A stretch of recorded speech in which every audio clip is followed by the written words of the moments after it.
DK,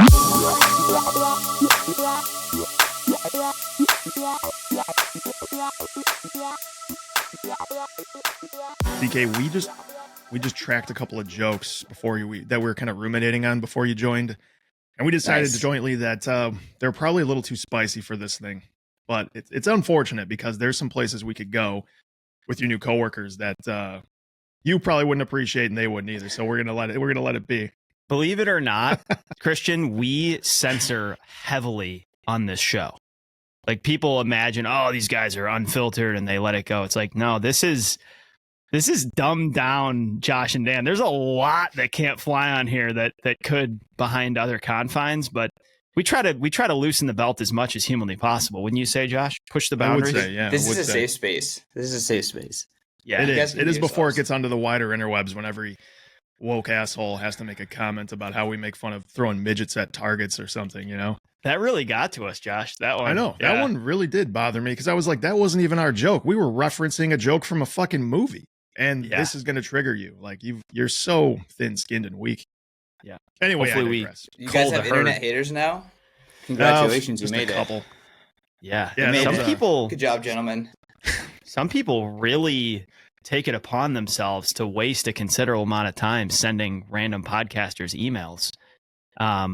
It's quite something when you think about, wow, this person put the time and effort in to tell us this, you know? And I also, here's the other thing that I think is this is true of probably any sort of podcast, but you've got a huge percentage of our listenership that knows the two of us by this point, right? It spends a lot of time with us, understands how we're wound, what we joke about. But you have a lot of people that step in just to listen to one guest, right? They see a name come through on the feed and they say, I want to listen to that one. And they know nothing about the two of us.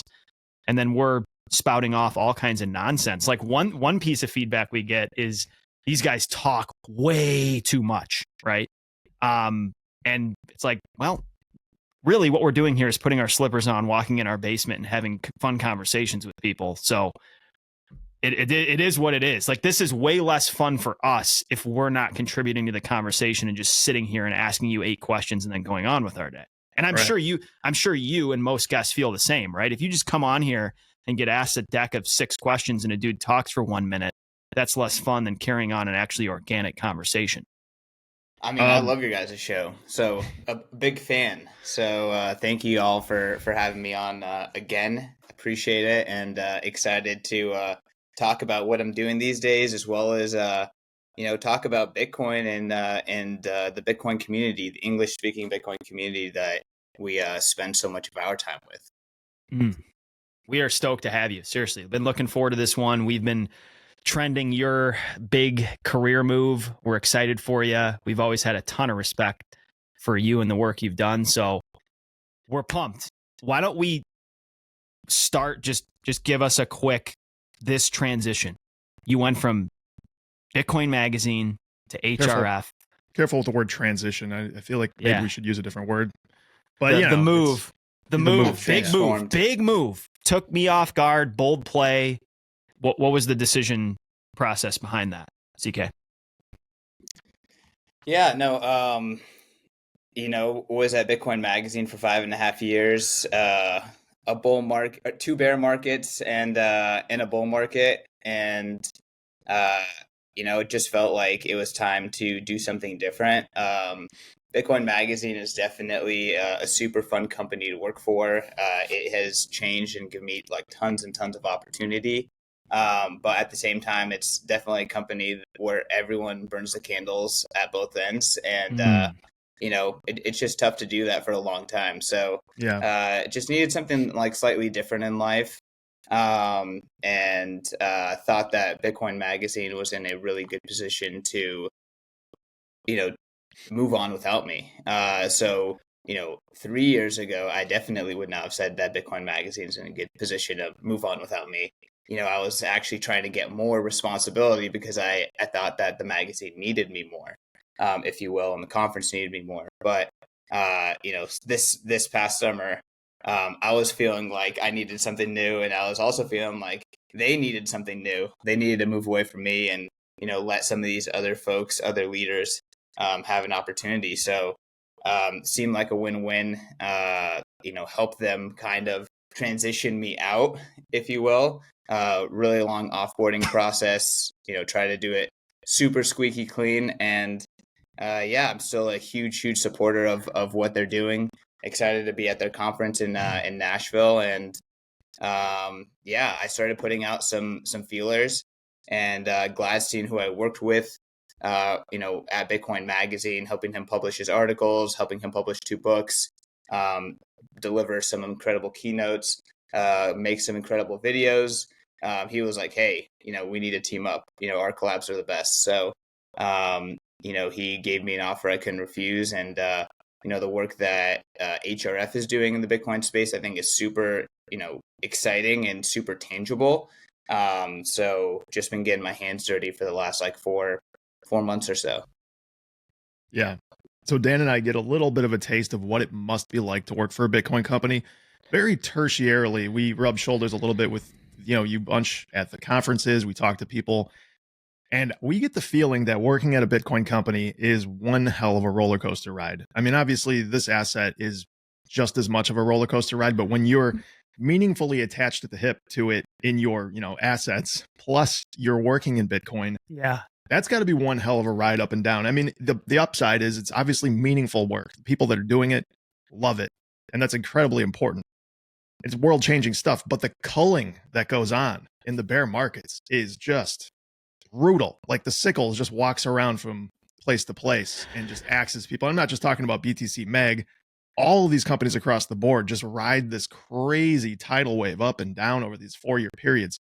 Give us a little taste of just how crazy that is to kind of be involved with. Yeah. So, I mean, like you said, almost all these companies are startups. And even the ones that aren't startups, usually it's like a skunk works project within a bigger company or something like that. So a lot of startup energy and vibes. So anyone who's been involved in startups, it's not like working for the fire department. It is very, very volatile. Everyone's wearing a lot of different hats. Not to say that y'all aren't wearing a lot of hats. You kind of are in your role, but it's definitely not made for everyone. And then on top of that, you strap it on top of Bitcoin. So a lot of Bitcoin startups, want to get cute and go all in on Bitcoin. And then they realize, when you have salaries denominated in dollars and Bitcoin's tanking, it stops working that well. At the same time, this past startup cycle or bear cycle or whatever, you had Silicon Valley Bank go down. So it's like, then everyone who was like, oh, well, we're going to have all of our treasury in traditional finance, then they're like, oh, why wasn't I holding Bitcoin? So it's like, heads you lose, tails you lose. So it's definitely very difficult to manage. I would say like you need fiat for your fiat denominated liabilities. And then holding Bitcoin, being cash flow positive, having a Bitcoin treasury definitely can be a superpower as long as you have the cash flow, as long as you're covering your liabilities that are fiat denominated, if you will. No, that's super important lesson. But yeah, I mean, it's definitely not made for everyone. I would say for the vast majority of people who are like super passionate about Bitcoin, probably the best thing to do is fiat mine and then and stack sats and stay private. Maybe find anonymous ways to contribute. But if you just have the urge to, be publicly within the Bitcoin space, the ecosystem, it's definitely an iron sharpens iron type of a place to be. And I find I just hated fiat mining. So if you just can't stand fiat mining, then, jump into Bitcoin. It'll definitely make you, give you a lot of skills, make you a lot better of an operator, someone who can work in startups, etc. Yeah, we've gone on some diatribes on this show before, Christian, about actually discouraging a lot of people from working full-time in Bitcoin.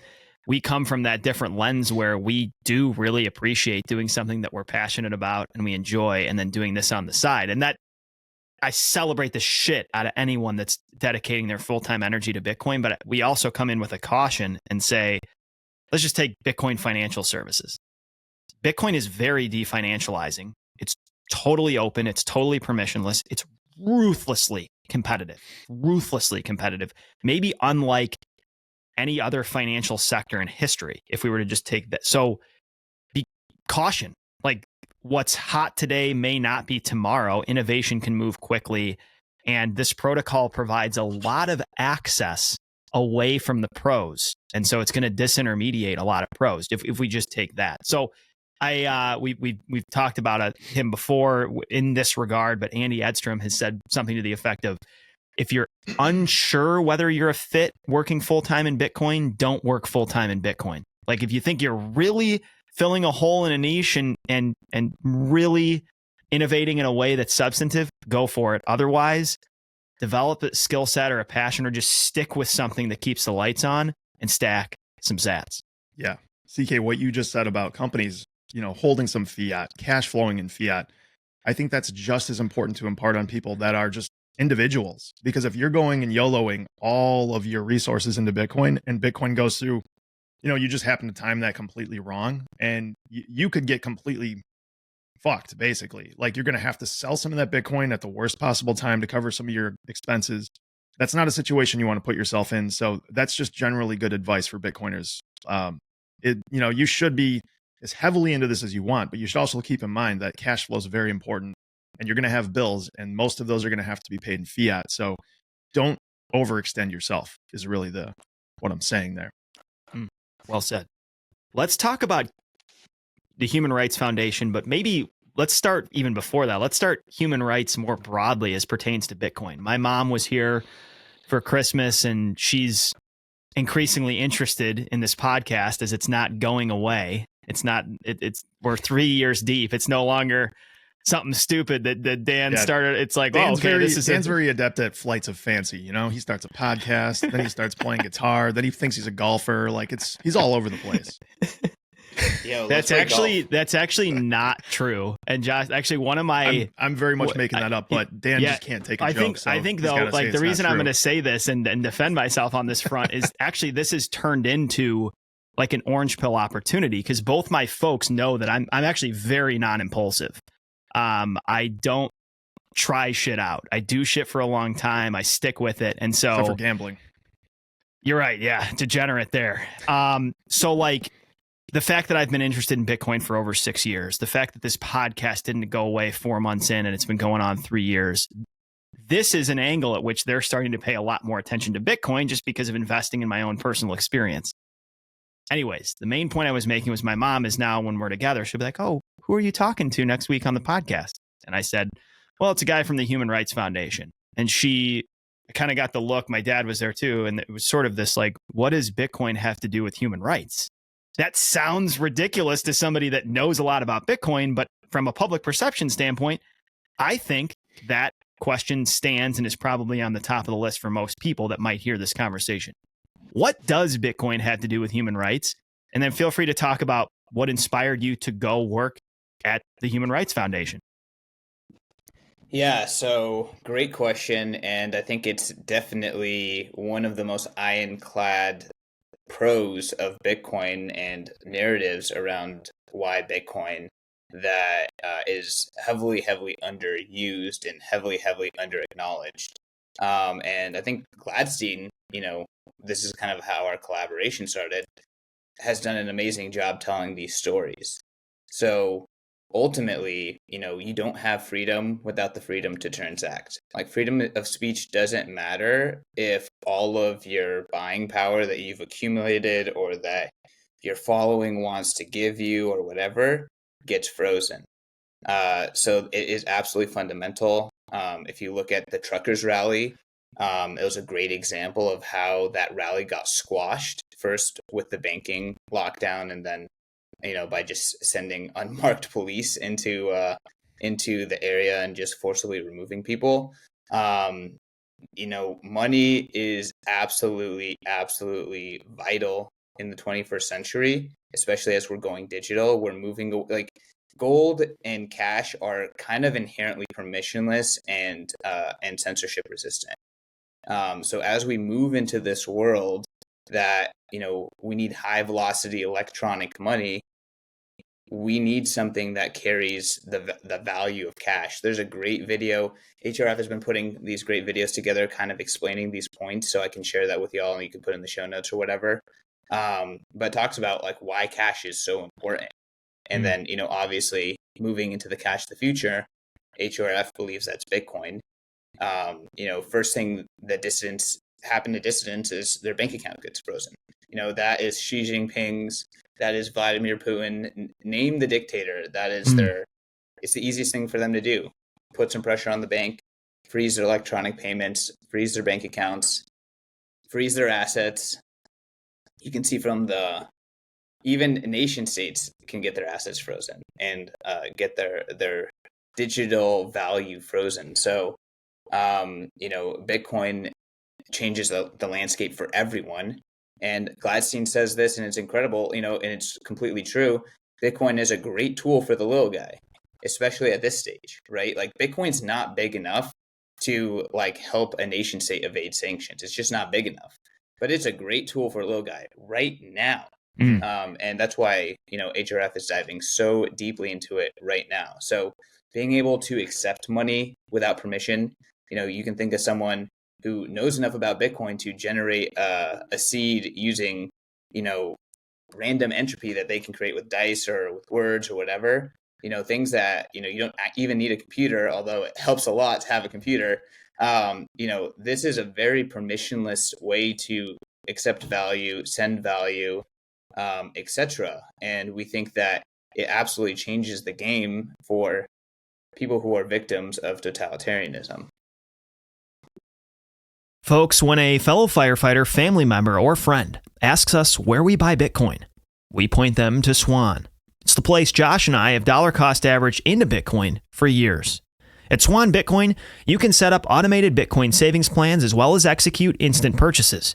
They serve clients of any size, from firefighters to institutional investors, and an account is startlingly easy to set up. I've watched a fireman do it on a smartphone while sitting in a recliner in less than 7 minutes. Swan also offers Bitcoin IRAs. You can start or roll over a traditional or Roth IRA with enterprise-grade custody, attentive service, easy onboarding, and transparent fees. Have you been paying attention the last few years? If so, you know one thing. Not your keys, not your coins. This is a quaint saying, but it's real. If you're not holding your seed keys, you have a Bitcoin IOU, not Bitcoin. CoinKite is the maker of the Cold Card Mark IV. This is the industry standard for holding the keys to your Bitcoin. Holding your keys should not be intimidating, and it isn't. The Mark IV makes this an incredibly simple process. You could be a degenerate firefighter and hold your own keys. That's how simple it is. If you want to create a more complex setup, the Cold Card Mark IV has you covered there as well. You can create a multi-sig using a cold card, a tap signer, and even the upcoming Q1. Speaking of the Q1, if you want to have every bell and whistle and give yourself no boundaries as far as interacting with Bitcoin is concerned, the Q1 is your signing device. CoinKite makes some of the most sought-after gear in Bitcoin. The block clock, seed plates, the open dime, and the Sats card. Everything you need to secure your Bitcoin. Click on the link in our show notes to get discounts at the CoinKite store or use code BCB for 5% off the Mark IV. Well said. Well said. One question I have is how many other human rights organizations are focused on this? I mean, we've tracked Gladstein a lot and Human Rights Foundation and Oslo Freedom Forum and all this stuff. Now that you're kind of swimming in these waters, how many other activists, say domestically here in the US and internationally, are really starting to pay substantive, meaningful attention to Bitcoin?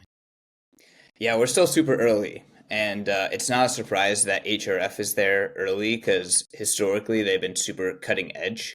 And that's how they've kind of built their edge. They're actually a newer human rights organization, and they have a pretty unique strategy that we can talk about.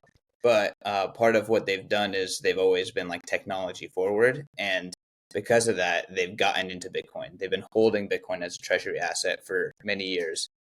Now we're going on 3 years of doing this program, and it's actually scaling into something that is like really meaningful. So, yeah, I mean, we're still super early. But with that being said, like people are waking up to it.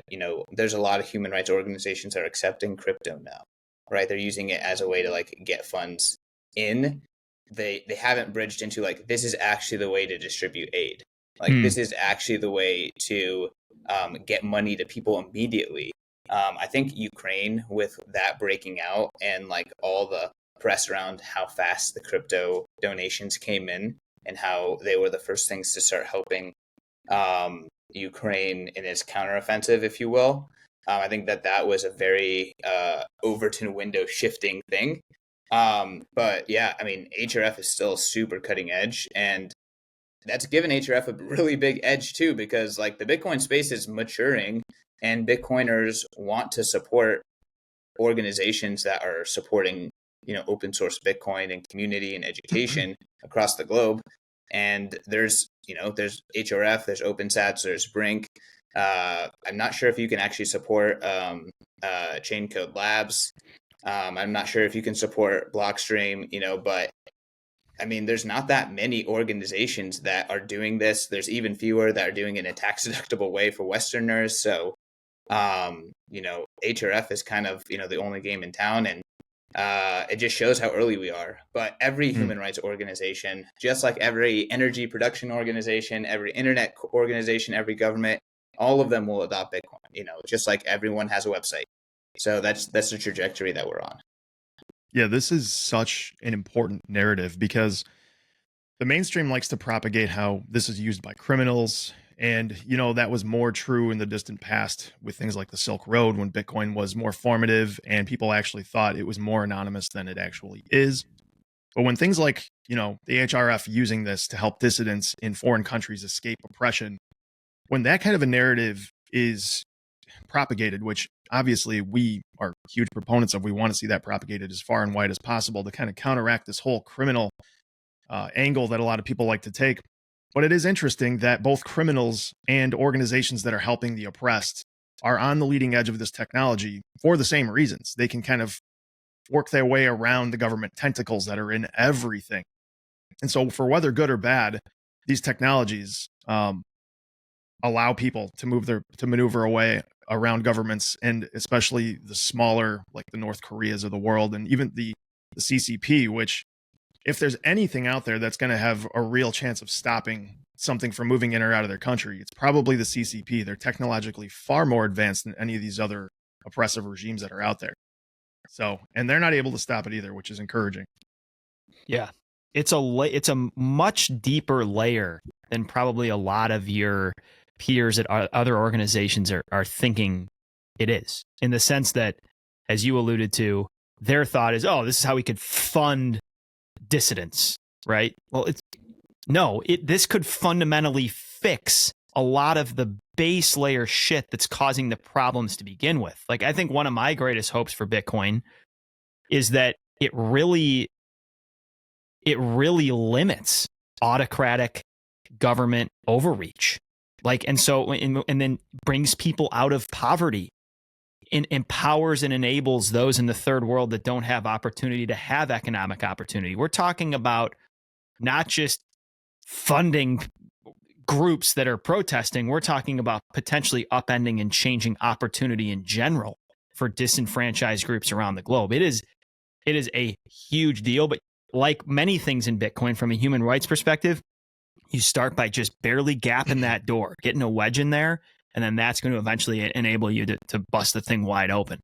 CK, do you have any stories from HRF that you've been there for a little bit? I want to know about some of the cool dissident stories of people that you guys have successfully helped escape. I think most of us are familiar with Yeonmi Park from North Korea. Did I pronounce that right, by the way? Is that how you say it? I think so. Yunmei Park. I may have not pronounced it correctly. Yeah, but, I don't think she's incredible. Whatever. She's one of the most famous North Koreans. Yeah. Do you have any other stories similar to that, in that vein, that HRF has successfully helped people out of those situations?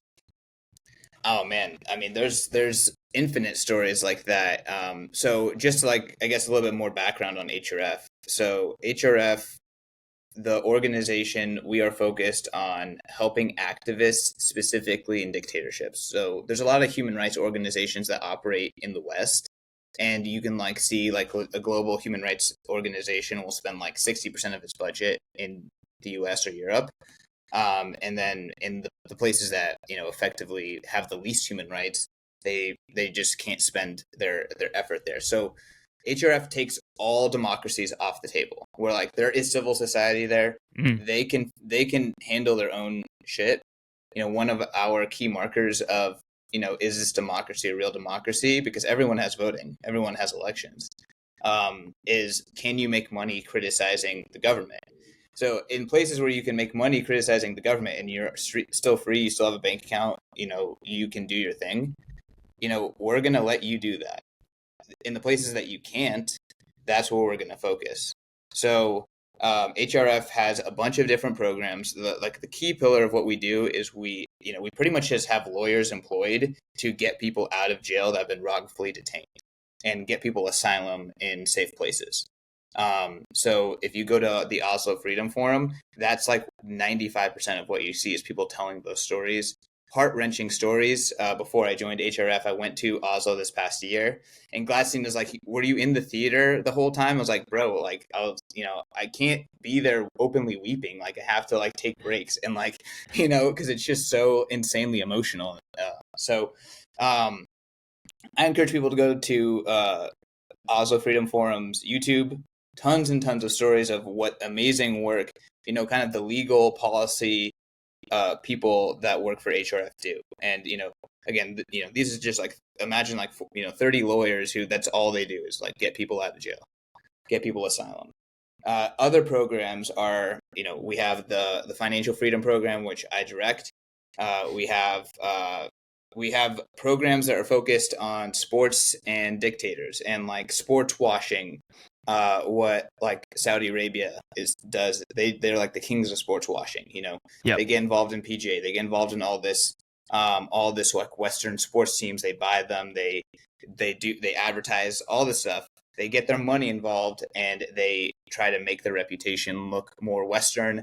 They try to attract Western investment and money. But on the back end, they still use slave labor. They still do horrible things. There's still no freedom of speech there. There's there's second-class citizens there. Men and women are not treated equally. And, if you can't even treat men and women equally, then you're not going to treat other minorities that have even more, outside perspectives. So we have a lot of programs that are geared towards like shining a light on that kind of stuff, shining a light on slave labor and the clothes that we wear. So we actually have like a plugin that you can install on Chrome, and it'll tell you if you're shopping somewhere if it's tracked back to Uyghur forced labor. So like these are all the different kinds of programs that HRF does, including one of the most cutting edge programs, the most interesting one in my opinion is we're heavily involved in the Bitcoin community with the Financial Freedom Program. So there's tons of stories there where people have used Bitcoin to bring their wealth with them. Roya Maboud's story is an incredible one that Gladstein highlights, but you can go to bitcoinmagazine.com on Gladstein's author profile, full of all of these stories for free. You can also purchase his books, Check Your Financial Privilege. That book is like 10 freedom stories with freedom in Bitcoin. So, just really, there's endless stories. One of my jobs coming from, new media to nonprofit focus on Bitcoin is to tell these stories better. So we're going to be doing that. And one of the things that we're doing to kind of like create a resource for folks like yourself to be able to tell these stories as well is we now have a newsletter. So it's the Financial Freedom Report. It goes out every Thursday. This week, it's New Year's, the first week of the year. So it's coming out on Friday, but it comes out every single week. And that is like a no BS, like, here's what happened in freedom and human rights, our financial freedom and human rights and Bitcoin this week. So there's like, there were scammers in this country. There was lockdowns or financial freedoms in this country that were taken away. There was a data leak from this company. Like this big important Bitcoin update came out. So really no BS, high signal newsletter, and that's kind of the beginning of telling these freedom stories better. Badass. You guys have been dishing out some serious money here for grants. I think in the ballpark of $500K. Maybe hit some highlights of things you're funding and excited about from a freedom perspective. Yeah. Okay. So I want to talk about the Bitcoin Development Fund. I guess let me just zoom out really quick, not to evade your question, Dan, but let me talk about what the Financial Freedom Program is. Please So the do. Financial Freedom Program is HRS Bitcoin program.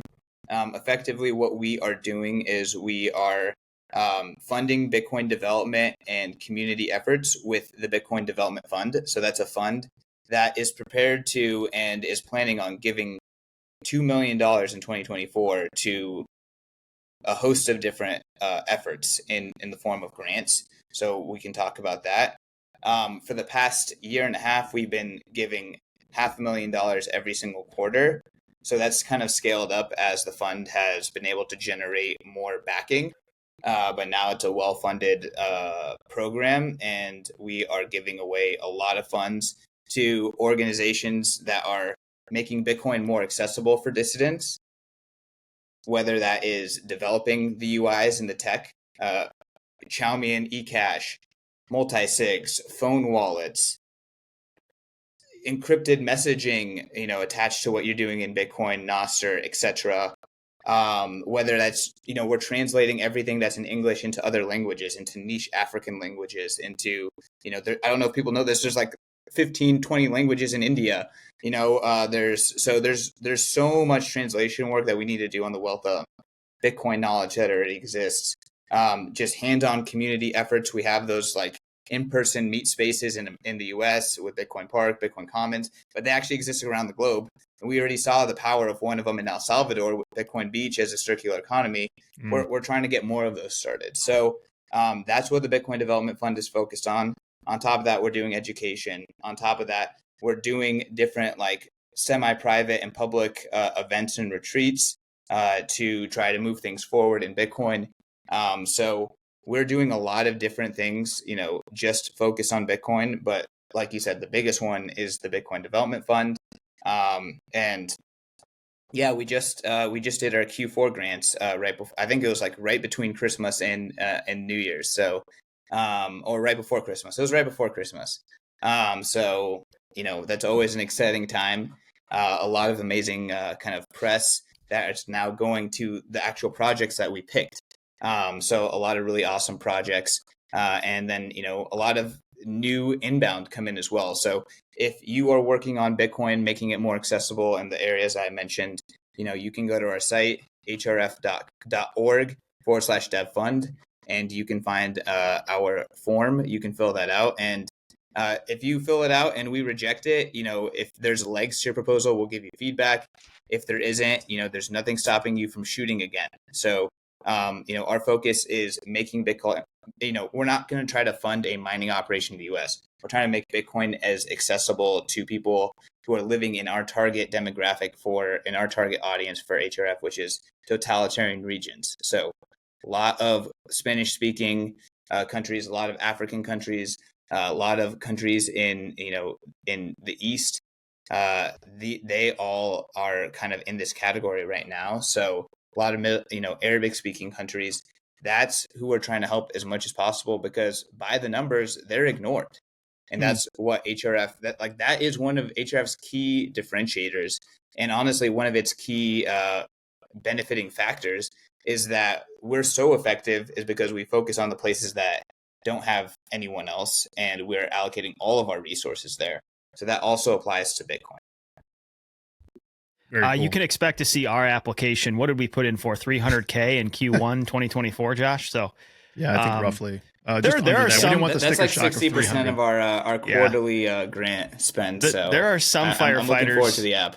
Yeah. Yep. Hey, it's headed your way. There are some firefighters. Josh will agree. We're lucky to be in a fairly free environment, but there are some totalitarian chiefs and administrations out there, Josh. Are. We can empower those brothers and sisters to rise up with Bitcoin. Yeah, I'm thinking maybe 300 was a little aggressive. 200 to 300K. CK, free that up for BCB. Yeah. No, that's awesome. Seriously, it's awesome. I appreciate y'all getting the firefighters to donate. It's tax deductible. Hell yeah. That's a great little end of the year, or I guess we're past that, but generosity. Great topic to bring up here. There's a lot of people listening that are very bullish on Bitcoin and expect they're going to be extremely wealthy. Don't hoard that all for yourself. Look for opportunities to be generous. not just from a tax advantage standpoint, but out of the goodness of your heart and because you believe in this technology, can't think of a better place to send some sats than Human Rights Foundation. So shout out to you guys. And I love the fact that we've talked to some people. We talked to, I guess we don't know what's official, but we've talked to a couple people that have been the recipients of these grants. Amazing projects. They're doing awesome work. Hat tip, my friend. And hey, making Bitcoin more accessible to people in totalitarian regimes also makes Bitcoin better and more accessible to everyone. So this is especially true on the app layer. But one of our favorite projects, one of the projects that was an early win that Gladstein brought on, that Gladstein was able to support before I joined, was Sparrow Wallet. So Sparrow Wallet, I think, is wallet. the world's probably best desktop wallet. Yeah, there's a lot of great ones so. out there, but Sparrow Wallet is definitely one of the best ones. And that was a great opportunity for HRF to find an early project, support that project, and that helps everyone. Are we able to get into any of these specifics? Like, can we share the couple we know, or is this close to the vest right now? Have you announced what these grants are? I mean, anything that's public has been public. I don't know if you have alpha. I don't know what alpha you guys have. So I don't know. Just cool things when like in doubt, like probably keep it. Don't share. Had dinner with Keith McKay recently. He was talking about the potential of some seed signer partnerships, things like this of people that you're aware of that are harnessing their talents and abilities with the capital you're providing to empower people that need it the most. It's cool as hell. I mean, Seed Signer is one of my favorites from this most recent grant. It was really cool stuff. That went out this past quarter. But just long story short, Seed Signer is probably the most advanced build-it-yourself signing device. But Seed Signer is effectively built from the ground up for a specific Raspberry Pi chip. And while that made a lot of sense when the project was in its infancy, it's gotten to the point now where Raspberry Pi itself could become a massive bottleneck for Seed Signer to actually reach its goal of getting these devices in people's hands. So what the most recent grant to Seed Signer is enabling Keith to do is he actually gets it's a modest grant, not that huge of a grant, but I guess he lives frugally enough that this is going to give him a year of salary or his living costs, so he can focus on refactoring all of Seed Signer's code for open source chip designs. So that's way awesome. Seed Signer is no longer bottlenecked by being constrained to Raspberry Pi chips. You can do it on Raspberry Pi, but you can do it on all of these other chips, including ones that you can actually fabricate yourself. If for whatever reason it's easier to do that, if you have a chip fab in your house, than to buy it. But it could make sense. Like, hey, maybe in the future businesses will build their signing devices based on this open source designs and software that's all out there. So that is awesome. Again, this is something that helps Bitcoin become more accessible, especially to people who can't just go buy a cold card online. But it also helps all the Bitcoiners at the same time.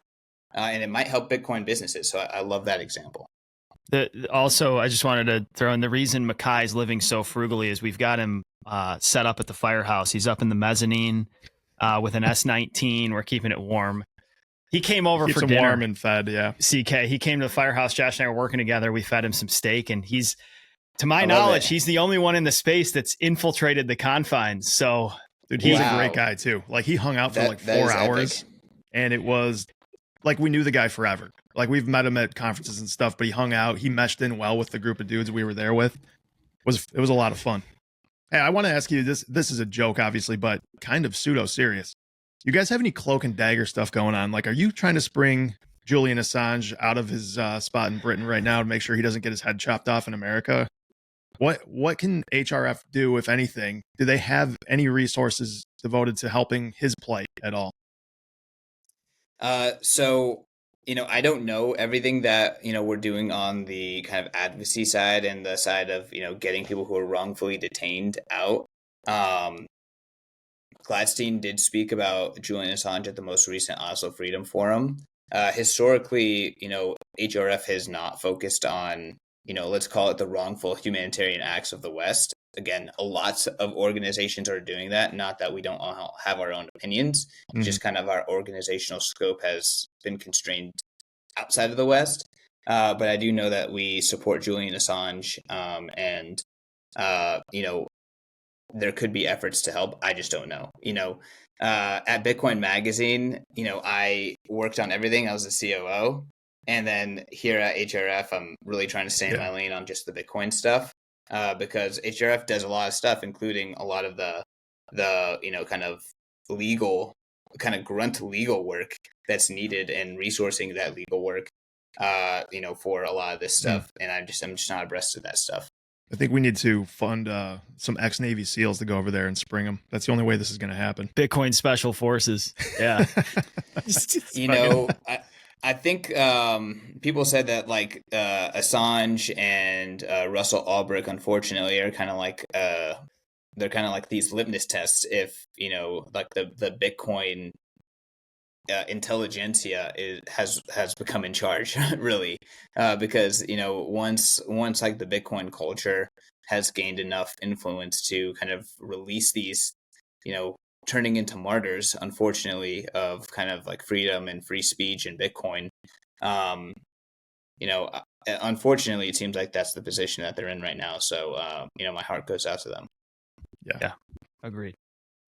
Let's flip this over to Ordinals for a second and talk a little bit about, I feel like a lot of people in the space hear this word, but they actually don't know what the hell that is or what they're talking about. And it's been going on for over a year now. What are Ordinals? Are they spam? Why are people all ruffled up about this? And what's your take on it? Oh man. Well, I mean, I appreciate you guys for asking this question. I think it's important to kind of like talk about this because, in my opinion, ordinals aren't necessarily a problem, and we can talk about what they are. There's definitely bad behavior, not following Bitcoin best practices happening on the Bitcoin blockchain, which is upsetting people. But I personally find the thing that's far, far more horrifying is like hardcore Bitcoiners, starting to like advocate for things that I think many Bitcoiners would have thought unspeakable a few years ago, filtering fee paying transactions, soft forking in order to like cut out certain usage, hard forking to cut out certain usage, regretting soft forks that have happened in the past, wanting to take them out, this kind of stuff. I would say like that is pretty worrisome, and I've been publicly kind of calling it out, as well as like, I think like there's just been like bad faith arguments and like personal attacks when I think good faith Bitcoiners are trying to call out things within our community that I think are inappropriate and not productive. So, I think that's been super important to talk about that stuff, especially because like I consider myself a Bitcoiner and I see the Bitcoin community, behaving in ways that I just don't think is good. So, I mean, I'm happy to talk about like all the specifics around like this specific debate, but that's like the meta call out I want to make is like, hey, there are like certain fundamental beliefs about Bitcoin that we claim to cherish and hold dear and, are why we're bullish on Bitcoin. Like you can't also say that those things are broken by ordinals. You can't, they can't be why you're bullish and they don't work simultaneously. So we can kind of talk about that. But I guess I'm curious for you guys. I'm unsure how familiar y'all are with ordinals. Like, if I were to ask you, Dan, or you, Josh, what are ordinals? What are inscriptions? What are BRC20? Could you guys like give like an elevator pitch or a description? I mean, the basic idea is these are NFTs, non-fungible tokens that are coordinated with specific sats. So you could have a rare sat, and they could reference. I mean, it's kind of like the way it worked on Ethereum. They're referencing a JPEG or referencing something else with this fungible token. And I guess where I don't really truly understand this is how it's basically that they're trying to get these through as fast as possible, fees be damned, so they can add ridiculous fees to these things, kind of pushing out other transactions in the process. Let me go a little further, and I'm actually in so doing I'm going to take a little bit of the side of the skeptic on these as I do this. And I know some of what I say may not be accurate, but so essentially we have to go back to kind of the basics. We did a Taproot upgrade. Now you have the ability in the witness data to add data to Bitcoin, right? You can implant JPEGs into basically the transaction itself. I think one of the myths, and you can correct this if I'm wrong on this, and I'm relying some on Guy Swan's material, is that you cannot tie one of these things to a SAT. You can insert the data into a transaction, and then that can be referenced within your Ordinals wallet. But I think what is concerning some Bitcoiners is that, I'm trying to think about how to put this, but not all data on Bitcoin is the same. When we talk about Bitcoin's scarcity and what's been discovered, Bitcoin can reliably enforce Bitcoins. Those are what are protected by UTXOs. The data in Bitcoin is not scarce. What's scarce is the enforcement of only 21 million units protected cryptographically through UTXOs. The same does not apply to Ordinals and Inscriptions. So I think for me, here's my, and I'll fill in some of this later, but I am totally in alignment that some of the rhetoric on what needs to be done with Bitcoin is just unworkable and kind of absurd. Like censoring fee-paying transactions, hard forking, even soft forking, and disallowing things that are, you can put this data on Bitcoin, right? I mean, it is allowed currently, and to make drastic change seems rash. What does concern me, though, is people describing implanting this data on Bitcoin as though it's the same, and it has the same robust scarcity and enforcement and decentralization and application of Bitcoin itself. You're implanting data on a blockchain, and there is something there in terms of a permanent record of things, but that is very, very different than Bitcoin. And I'm not saying we need to do anything drastic about it. I'm just saying there's going to be a lot of people confused in this next cycle about what Bitcoin really is. And it has the potential, just as crypto is done more broadly, to tarnish Bitcoin's narrative. When you get rugged because somebody put a dick pic in the witness data, and they're like, wait a second, this isn't actually scarce. Anyone can access this on their node. My Ordinals wallet is actually not the same as Bitcoin. It's not there's going to be confusion. People are going to get rugged. I think I'm confused at this point, because are there actually people that think that this is more scarce than Bitcoin, or somehow Bitcoin's scarcity affects these JPEGs? Because that is absurd on its face, and something I didn't even realize. I mean, that everybody thinks crypto is the same as Bitcoin right now. So they're going to think this is Bitcoin. I'm just talking about from a public narrative perception standpoint. I agree with CK though, right off the top, which is you're saying the cure is worse than the disease. So if you're going to try to manipulate Bitcoin, or you want to fork Bitcoin, or you want to completely agree, adjust Bitcoin to stop the implementation of these ordinals, that's where the true danger lies. That's where the real bear trap is for people to step in. And I think that is incredibly dangerous rhetoric to be passing around. Not only that, but it's unworkable. I mean, if there can be a contention of people that can make Bitcoin change, in my opinion.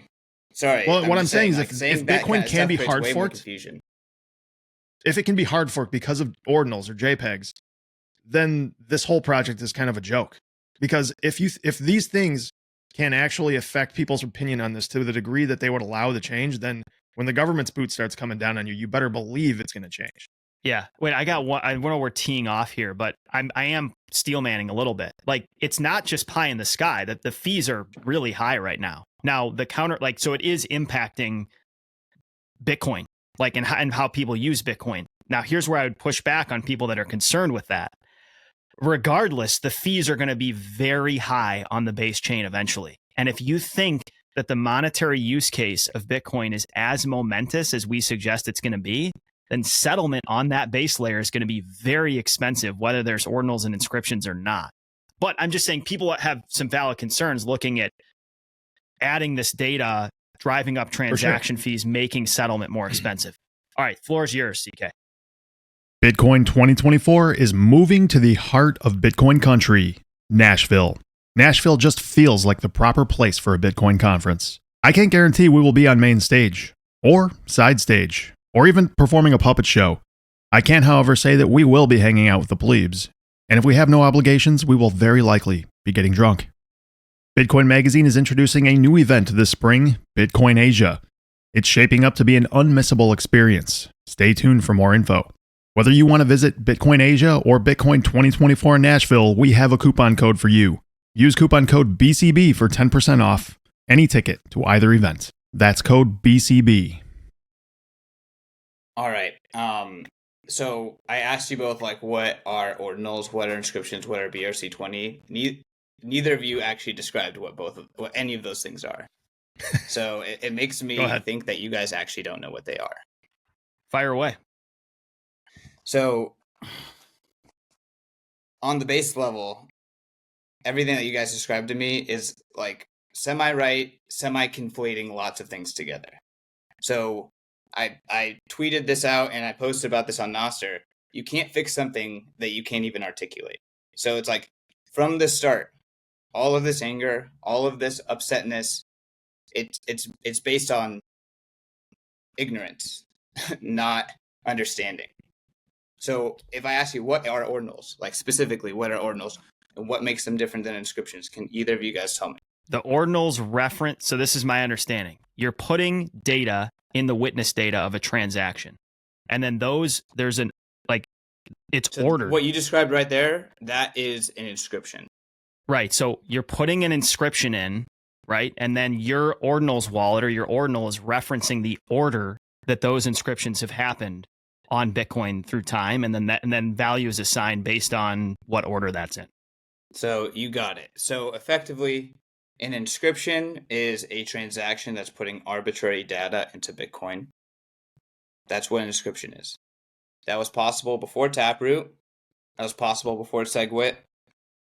SegWit and then Taproot, which brought us Lightning Network, which bring us BitVM, things that we want. Things that we are calling, that a lot of people are calling bugs, were put in place on purpose, and they were actually done so to fix other bugs. So, like, when people are saying Taproot is a bug, Taproot has a bug, like, the things that they're referencing, other developers that actually developed this said, like, no, like, we did this on purpose. Yeah. This is to fix other bugs. We this need is this to allow for X or Y. Yeah. to go to the next level. This is to do this stuff. So, again, like, putting the arbitrary data in was always possible. By creating more capability that people want for all the other things that they want, technically, Taproot and then SegWit and then Taproot made it easier and made it cheaper. This is one of the things people are upset about, is it is now 4x cheaper, and that's not 100% accurate. That's just high level, to put some of this arbitrary data into a block rather than a straight transaction that doesn't use the SegWit information for its bytes. So that's something that is a legitimate, like, okay, that was an unforeseen consequence, and people are maybe a little upset about that. That could be legitimate. My question that's a big deal, though. Like, that's a big deal. Let me ask a question here. It's kind of a big deal, and this is where the Bitcoiners being inconsistent comes in. It's like, okay, financial transactions are still exponentially more dense than any arbitrary data. Yes, so that's it's like, fair. Are financial transactions exponentially dense or not? If they are, if monetary maximalism is a description of how the world works, then you can't argue that just this 4x change is breaking Bitcoin. It's inconsistent. So let's stay intellectually consistent. So I described what an inscription is. Now let's describe what ordinals are. Ordinals aren't even Bitcoin. Ordinals is a Dewey Decimal System on top of Bitcoin.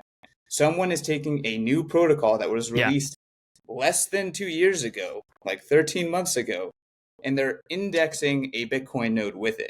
So it's a completely new protocol. I think it's fair to call it a shared hallucination. Okay, but this shared hallucination, and people claiming that the shared hallucination that has no Lindy tracks inscriptions, which that is, like you said, Dan, does not track, is not enforced by the Bitcoin protocol because it's a whole new thing. Yeah.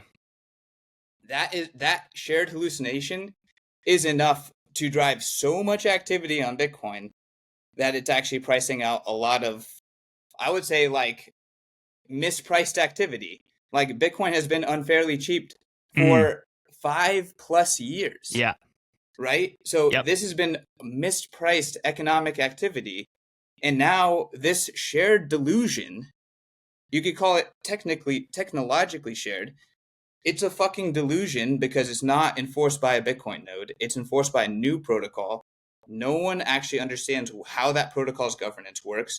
No one understands how that protocol's consensus works. At least it's not widely shared, nor is it debated. That is what is driving so much activity that is making these people lose their mind. Look, Bitcoin block space was mispriced. Spam, shared delusion, market misaction is repricing that block space. But if you can't even describe what I just described to you in that clarity, with that much understanding, are you in position to talk about changing Bitcoin to stop the things you don't even understand? Like, did I teach you something about how this stuff works? Yeah, I think I did. Yeah, wait, hold on, right? though. Like, To clarify for a second. I'm talking about a lot of different things, but like, it's important to understand this stuff before you try to change Bitcoin about it. For sure. Now, hold on 1 second. And I know, like, you also have to define who you're talking about, right? Like, for example, a lot of people are debating. I'm talking about the average listener of this show. The average listener of this show is not advocating to change Bitcoin, nor are we. There's never one time in history that Josh or I have ever said we need to. We never once said we need to soft fork, hard fork, or do anything. Okay, and I think most people are in that camp. A lot of influencers on Twitter are. Call them out. And who are they? You can go on Twitter. I'm not going to call out names. I think I'm not around that many people that for a long time have been here for a long time that are, but their understanding is rudimentary. Like they don't even know what we're talking about. I understand that. First of all, my perception, you pay a lot. I think there's way fewer people than you're indicating. I can think of one name. I mentioned him earlier in the show that's been really vocal about this, but most people are just debating it and talking about it, which they have every right to do. Bitcoin is complex, right? And so we're not going to be at a level of technical aptitude of other people. We are smart enough to come in to know that I understand an ordinal is an off-chain pointer to a location on-chain. It's a separate protocol. But these narratives rule the world. They matter, and people are feeling the effects of this move. Like the on-chain fees are going up. Dave, our friend, texted me the other day and said, holy fuck, it just cost me $50 to move my Bitcoin. Like, he's like, what the fuck's going on? I never knew about this. So maybe it's poor education, but it has real tangible impact on plebs that have been DCAing for 3 years. They have every right to not understand it completely and still ask questions and have opinions. Totally. What I like about the point you made. Hey, I don't know if they have a right to necessarily have a strongly held, poorly informed opinion. I think that we should call that out. My question is if there's not so many people who actually feel this way, why is there not enough courage to call this narrative out? Why is there not enough courage to tell for the people that are so-and-so making these kind of advocacies? Again, I don't want to call out their name on this podcast, so that's not the point. Yeah. Anyone who spends enough time on Twitter knows who these people are. Why is there not enough courage to call this out? Well, I think there's people in the middle ground too. Like, I would never have stated that I completely understand this ordinal situation, and not well enough to have a strong opinion on Twitter to tell people and influence people in one way or another. For sure. I'm kind of sitting back here absorbing this stuff. And honestly, ordinals have never been interesting enough for me to really dive down and truly digest, because there's so much other shit going on in the macro world, in the financial world, in just regular Bitcoin discourse. There's a ton of shit going on. 60% of Bitcoin transactions, you probably should figure out what the heck that is.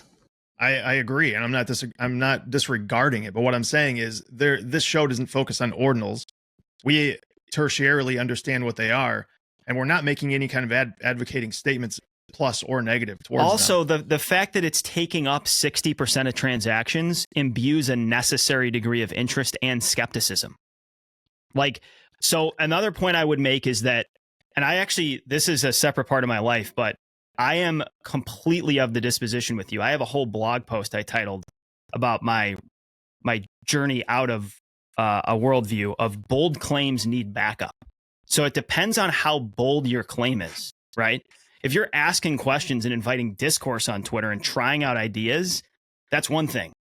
It's another thing altogether to say, I don't know anything about this, or I don't have a full understanding of it, and I think we need to hard fork Bitcoin or censor these transactions. So the bolder the claim, the more backup it requires, right? If you are out there saying those things, advocating for those things, I 100% agree. You need a deep, thorough understanding. But the average person doesn't have that understanding, and the average person's not out there making those big claims. They're just exploring and unpacking this whole thing. Sure. One point that you made earlier that I really liked, Christian, was, and this is to basically really caution people against hamstringing this, is that drawing that distinction between what an inscription is and an ordinal is, and saying if we start fiddle fucking with what can and cannot go in an inscription, in the witness data, A, we're going to affect things that have already been innovated on this and allow for scaling and all this stuff. But B, we're going to hamstring innovation and permissionless growth in the future, like you referenced miniscript. So it's just, fucking with Bitcoin is a really, really dangerous game, right? And if we start playing around and saying we need to make all these changes, it's sort of Pandora's box. It's never going to end. And I think there's an element with which, even if you think, oh, fuck, like the fee structure's fucked, it shouldn't be 4x cheaper, whatever, you kind of need to say, this is the girl you brought to the party. Start appreciating her, dancing with her, because she's still the prettiest girl in the room. Even if you think this is a negative for Bitcoin, you're there, baby. You got to start fucking dancing. Well, you know? That's what I'm saying. Like, dude, these people I'm talking to, if you're listening to this, I'm pissing you off. I'm talking about you. Like, you are bears. Like, you think NFTs broke Bitcoin? Like, absolute bearish mentality. Like, this is insane. We're talking about the most bullish technology invented in the age of the internet. Something that's going to completely change the world in terms of value transfer, value denomination. It's going to be able to help us scale to the next level. You think that a shared delusion on a brand new protocol, that, look, there's nothing you can do on Bitcoin that stops people from doing things on a different protocol. Like, Ord is a shared delusion. Like, you have to even understand what it is. Like, it's permissionless. Like, so do you think that Bitcoin is not, it like shouldn't be permissionless? Like, you think that we should give permission for the correct use cases? Like, do you even understand what this is in the first place? Like, so it's like, I'm trying to give Bitcoiners a pep talk here. It's like, what is Bitcoin? You know, what about Bitcoin stops spam? What was the innovation? Like, Satoshi figured out how to solve the Byzantine generals problem. That means the Byzantine generals problem is the generals could not coordinate enough in order to attack the city at the same time without messing up the other general. So, like, we all are suffering from the Byzantine generals problem on the internet, whereas, like, we can't have scarce data because we don't know who's going to cheat the other by copying the data. So by solving the Byzantine generals problem on the internet, Satoshi created a mechanism that it creates consensus without asking for permission or needing trust. And we can't actually do that better than it. Like, we can't even create consensus and better than Bitcoin in order to change Bitcoin in the way that people want to. Like, okay, I'm going to call it someone. Giacomo Zucco said the inscribers and the scammerize. So I think, I don't think that samurai is a scam, but he said that they are the big blockers now. Be careful who you listen to. Well, what I would say to that is, like, no, be careful of people who want to change the current state of the network. That's the big blocker. And are saying that the current state, like, it wasn't we are the smart small blockers and we beat the bad big blockers. It was the group who wanted to keep the current state of the network and accept the reality of the network, and the group that could not. And now I'm clearly seeing these two paradigms emerge once again. It just so happens to be that a lot of the people that were on the right group now find themselves, their narrative is breaking. So, Dan, when you say, hey, inscriptions are taking 60% of the transactions, BRC20, which we didn't even get into, and I'm confident that most people listening to the show don't actually know what it is, so I can explain it to them. Yep. But, like, we're not, like, why are they taking 6% of the transactions? You said that it should make people ask questions. Yeah, they should ask questions about their own narrative. Why was their narrative this wrong? Do you like, have what about do you have some resources for people to look into understand? this? What are Go- some good resources for this? Because I go want to put look them in it the up. show notes because it's important for people. As you said, I want to read this stuff as well and take it more serious. But what are some good resources for truly The guy who taking this stuff invented in? Ordinals, who actually is one of the smartest Bitcoiners out there, one of the most principled Bitcoiners out there, who understands the system better than most people who are LARPing on the internet. His name is Rodamor. He does a podcast. You can go listen to all of his podcasts. It's called Hell Money Podcast. He's described this stuff for a long time. So he actually leads the bit devs in San Francisco. Like, this guy is a real Bitcoin developer who understands Bitcoin really well. He created a shared delusion, which is it's completely mischaracterized. Scam artists are completely leveraging it to scam a lot of people who also, like, most people investing in ordinals don't understand what ord is, don't understand what an inscription is, don't understand that a Bitcoin node does not allow for transfers of inscriptions, that ownership of an inscription is a delusion based on ord. Yep. They don't understand any of that. So, like, Bitcoiners are right about a lot of things here. There are a lot of scams going on, but fundamentally, it's like, look, Bitcoin is permissionless, and there's a reason why that's important.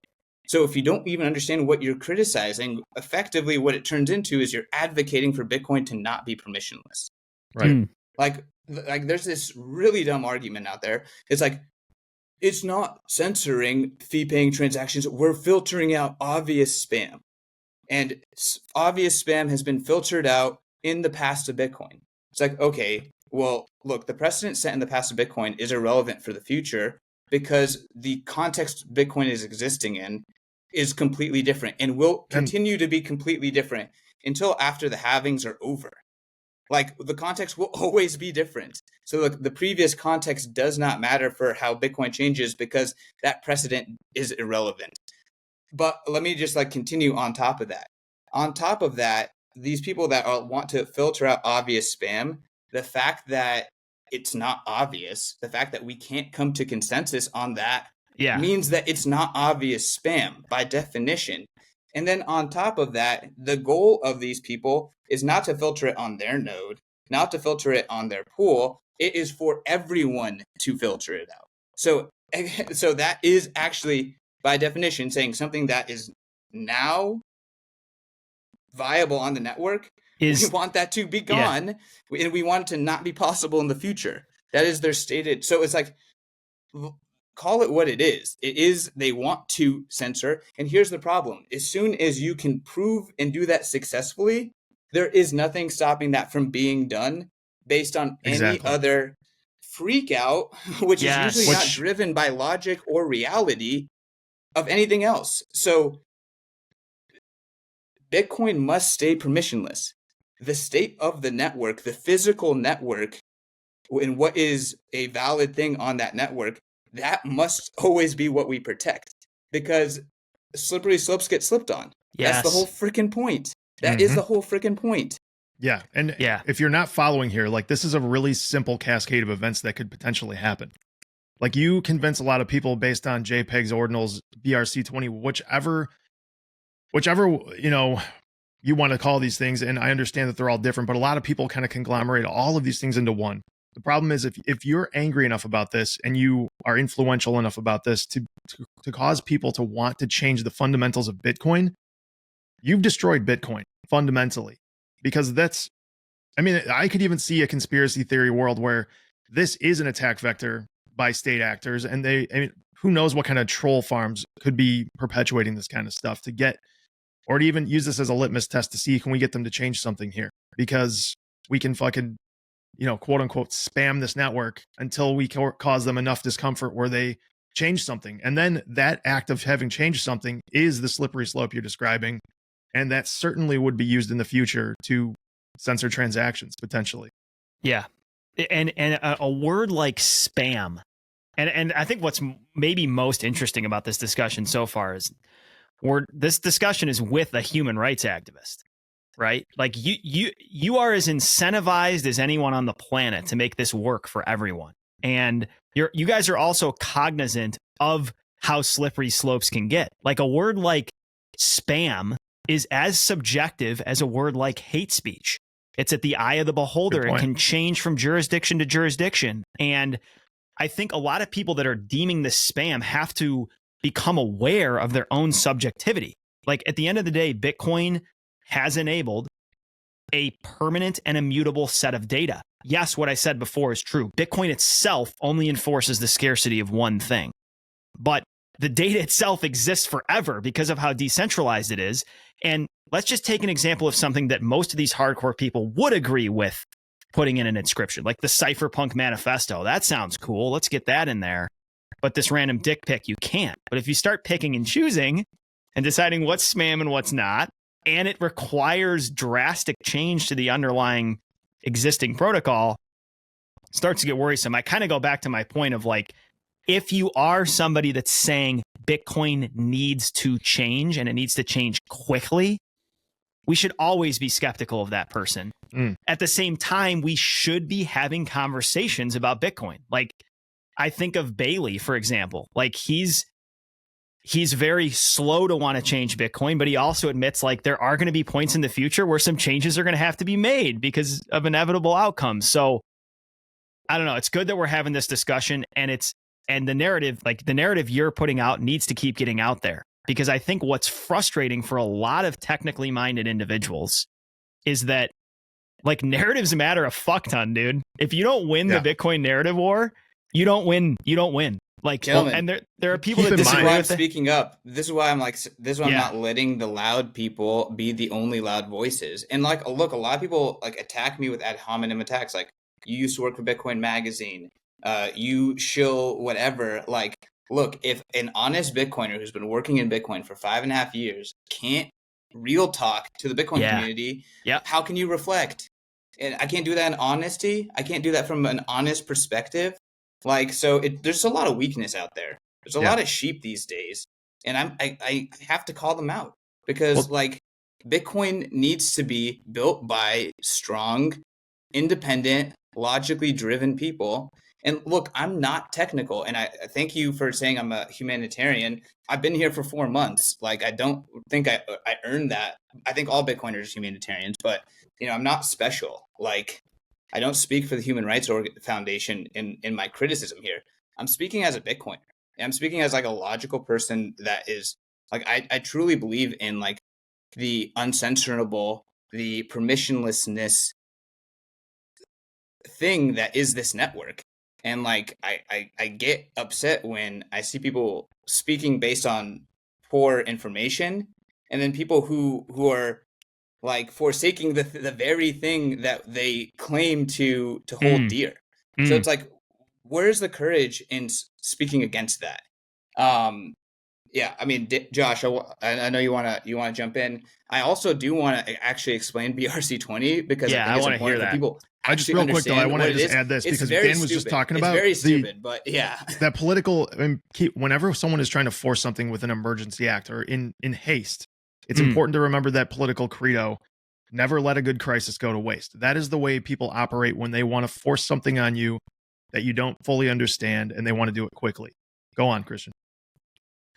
Yeah, I mean, gentlemen, like I'm frightened by the level of confusion and cognitive dissonance here. And just to like rally on what you just said, Josh, people think that there's a bug in SegWit, think that there's a bug in Taproot, think that Ordinals and Inscriptions should be banned, and that the only way to scale Bitcoin is to do another soft fork, CTV. And this is not even like a criticism on CTV itself. It's like, we should not put this soft fork in to fix these other things. Like, it's like full stop. It's like, if you think that these other things were done in haste and have bugs in them, why are we going to why is this the moment to activate another soft fork? We just got Taproot. Like it's like, if I'm following your logic correctly, a lot of people out there, like, what the actual F are we doing? So, like, again, I'm not trying to say anything about CTV. I don't actually know that much about CTV. You know what I want to do? I'm going to talk to big CTV bulls and bears and try to understand it, right? Like, I'm not going to try to activate it to solve previous mistakes. I'm going to activate it because it makes sense for Bitcoin in the future, and it might. A lot of super smart people think that way. I know Jeremy personally, and I supported him when people were stoning him. And again, I think Bitcoiners shouldn't stone people because you might regret it, because people made Jeremy, the guy who created CTV, rage quit Bitcoin. Like, he's not coming back to Bitcoin until someone gives him a multi-million-dollar contract. That is his line in the sand. So it's like, was that good for Bitcoin? People who, you know, are white knighting for saving Bitcoin and stopping us from spam? Like, no. Like, maybe you shouldn't. Maybe you shouldn't like do ad hominem attacks to people and call people scammers without even understanding what's happening. Yep. Like, I'm like all it. for the white blood cells, but like, you know, there are autoimmune disease too. Okay. Yeah. Like, white blood cells can act out of line, and like, you got to do it the right way. And like, you don't attack your own before you really understand what's happening. I think like that's important. Like, we're all on team Bitcoin here. Let's talk BRC20. Yeah.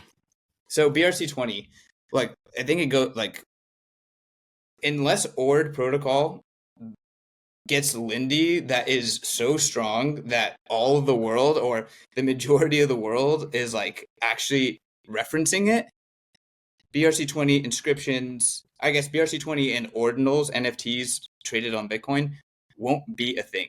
Like, it'll be a flash in the pan.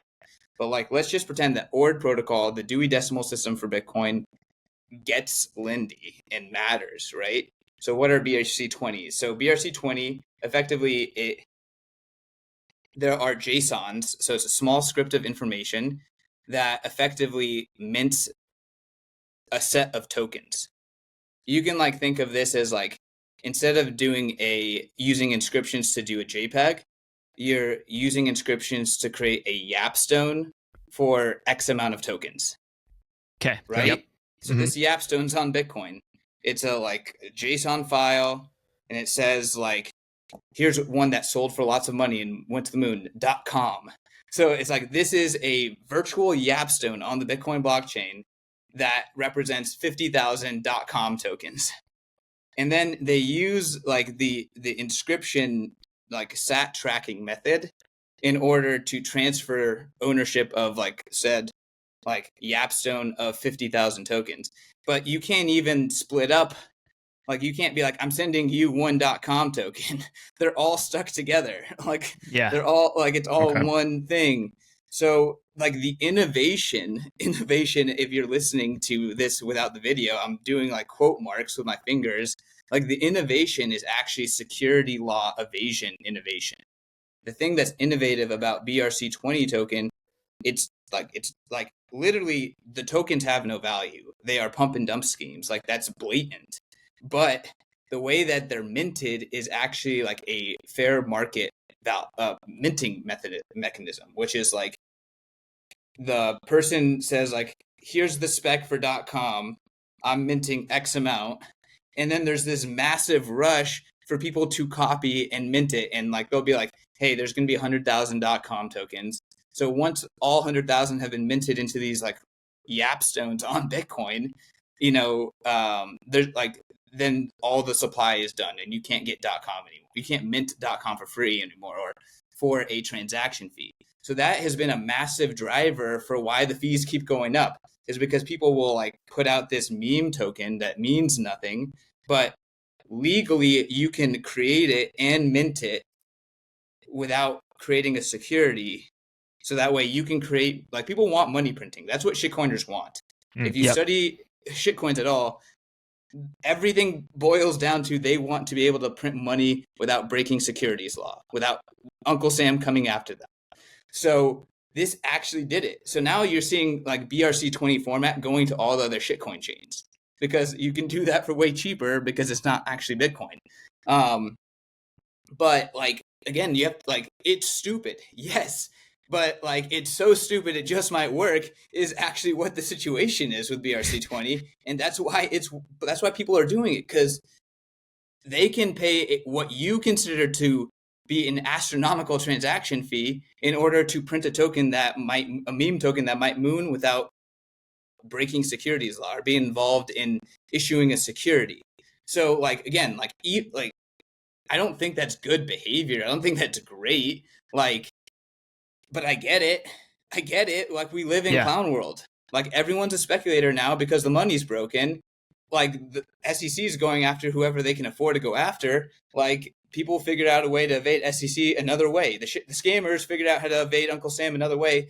Like they're going to do it. Like, and yes, that is going to price out a lot of stuff on the Bitcoin blockchain. It probably will pass. Ultimately, it's like, hey, you know, Bitcoin is going to have high fees, like you said.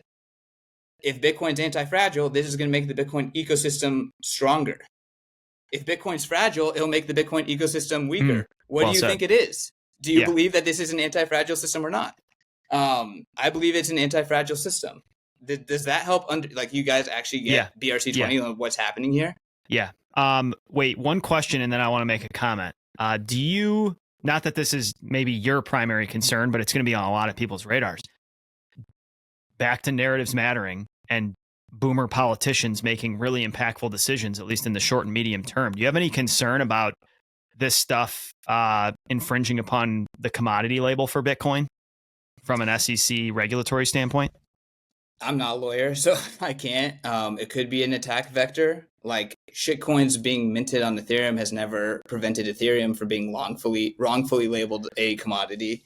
I think, if you zoom out, like there's two types of Bitcoiners. Bitcoiners that think shitcoins are bad for Bitcoin, and Bitcoiners that think shitcoiners are good for Bitcoin. I think everything is good for Bitcoin. My mental gymnastics for why shitcoins are good for Bitcoin is because shitcoins are actually a DDoS on regulators. So I think the shitcoins have always been miles ahead of the regulators. Like, okay, the regulators might come after Bitcoin. If regulators can take down Bitcoin, like then Bitcoin's fucked, guys. So like I'm not actually concerned because I think Bitcoin is not.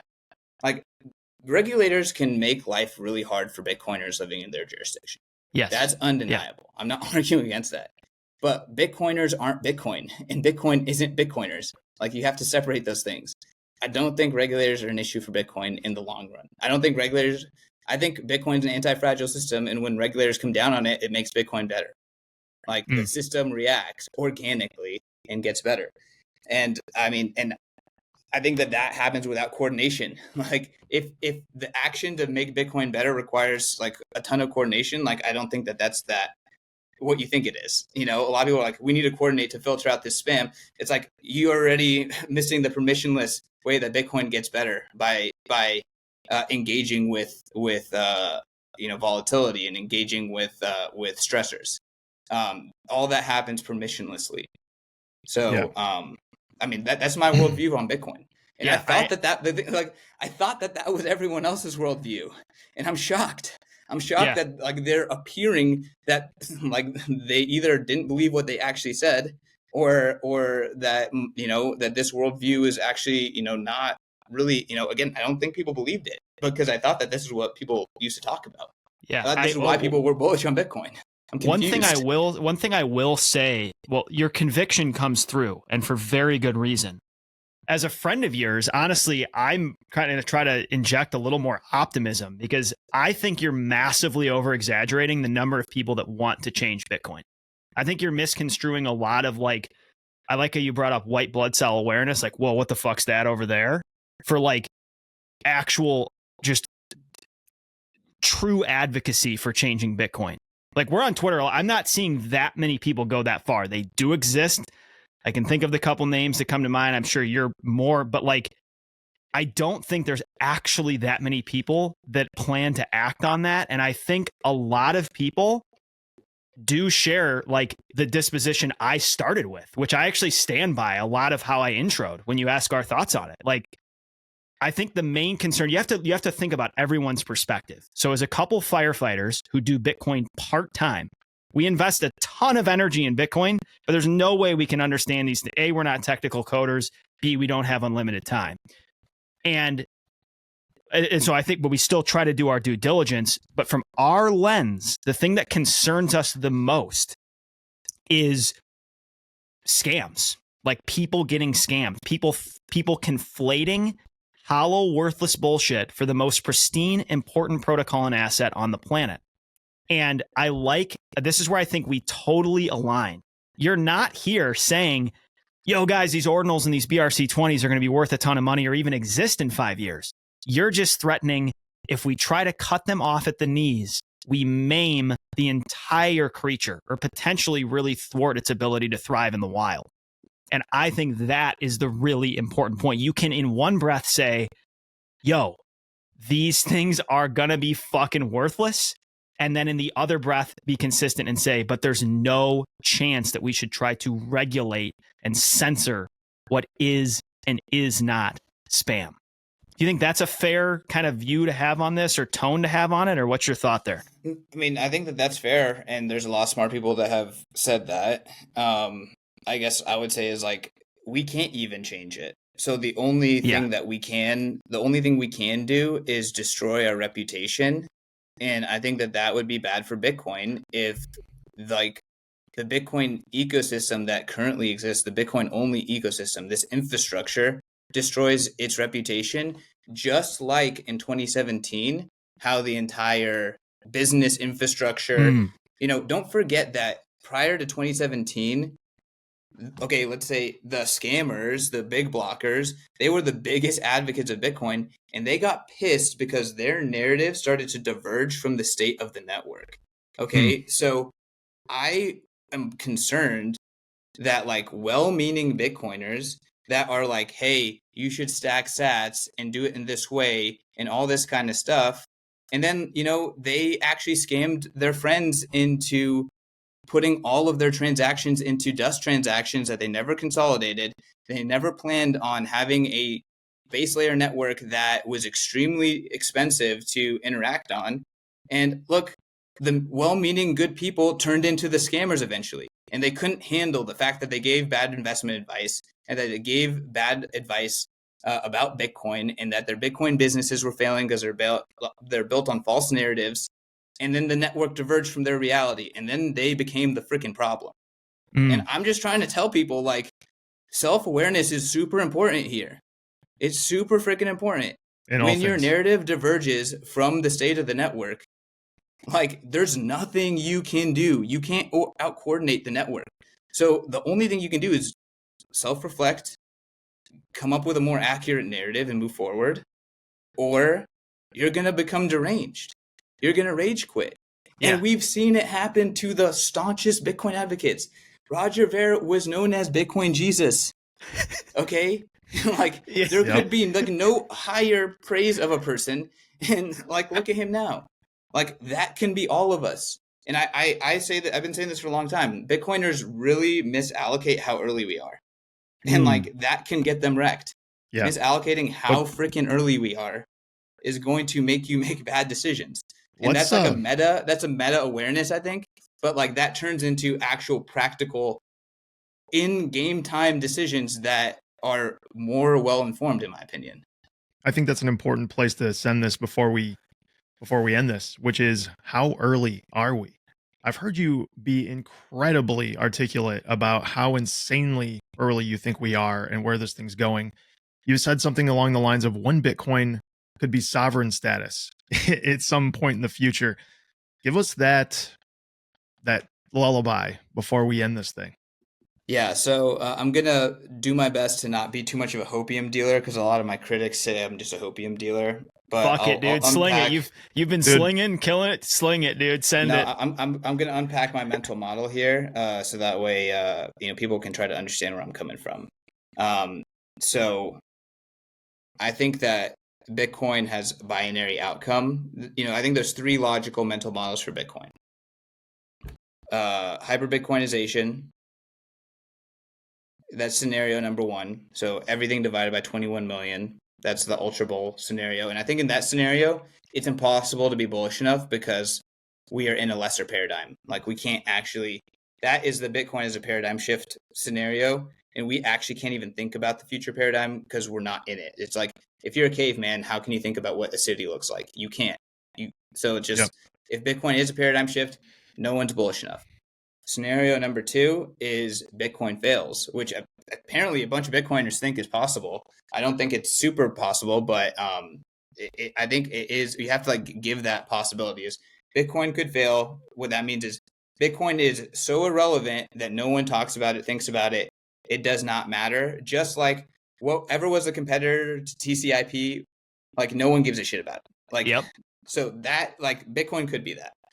And then scenario number 3, which I think is the least likely scenario, Jeff Booth agrees with me on this, is Bitcoin is just some other asset. So I think that a lot of Bitcoiners, they actually use that is their mental model for Bitcoin.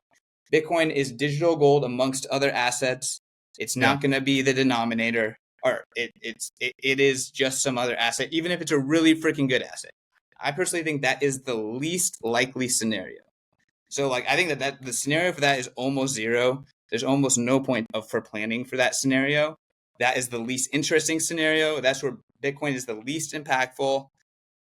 Bitcoin is just some other asset. Again, that's the current paradigm. So that's where most people are. Yeah. Right. People are stuck in the current paradigm. Thinking that makes a ton of sense, though, if you think about it, because human nature is just, we always kind of look at our current standard and reflect on that. And then we compare maybe like the future bias and the most recency bias to the current status quo, right?